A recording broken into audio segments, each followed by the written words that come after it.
Genes are not just things that make us behave in a particular way regardless of our environment. Genes give us different ways of responding to our environment.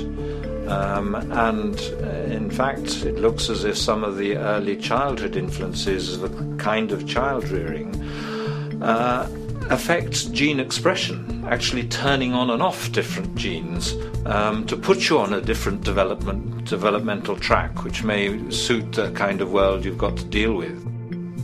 So, for example, a study done in Montreal with suicide victims looked at autopsies of the brains of these people. And it turned out that if a suicide victim, these are usually young adults, had been abused as children, the abuse actually caused a genetic change in the brain that was absent in the brains of people who had not been abused. That's an epigenetic effect. Epi means on top of, so that the epigenetic influence is what happens environmentally to either activate or deactivate certain genes.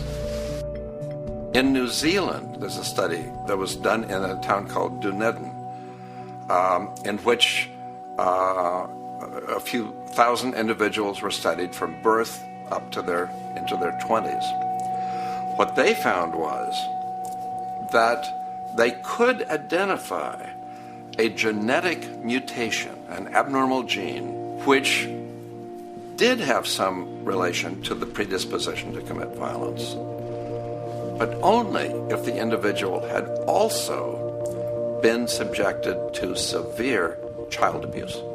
In other words, a child with this abnormal gene would be no more likely to be violent than anybody else, and in fact they actually had a lower rate of violence than people with normal genes, as long as they weren't abused as children. Great additional example of the ways in which genes are not be-all, end-all. Fancy technique where you can take a specific gene out of a mouse. That mouse and its descendants will not have that gene. You have knocked out that gene. So there's this one gene that codes for a protein that has something to do with learning and memory. And this fabulous demonstration, knock out that gene and you have a mouse that doesn't learn as well. Ooh, a genetic basis for intelligence. What was much less appreciated in that landmark study that got picked up by the media left and right is take those genetically impaired mice and raise them in a much more enriched, stimulating environment than your normal mice in a lab cage, and they completely overcame that deficit. So when one says in a contemporary sense that, oh, this behavior is genetic, to the extent that that's even a valid sort of phrase to use, what you're saying is there is a genetic contribution to how this organism responds to environment. Genes may influence the readiness with which an organism will deal with a certain environmental challenge. You know, that's not the version most people have in their minds. And not to be too soapboxing, but run with the old sort of version of it's genetic, and it's not that far from a history of eugenics and things of that sort. It's a widespread misconception, and it's a potentially fairly dangerous one.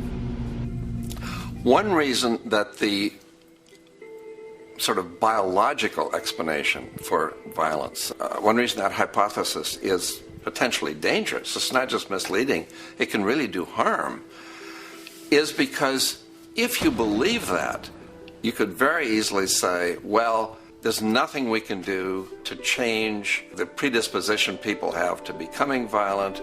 All we can do if somebody becomes violent is punish them, lock them up or execute them. But we don't need to worry about changing the social environment or the social preconditions that may lead people to become violent, because that's irrelevant.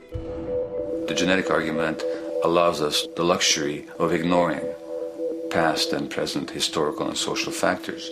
And in the words of Louis Menand, he wrote in the New Yorker, very astutely, he said, "It's all in the genes, an explanation for the way things are that does not threaten the way things are.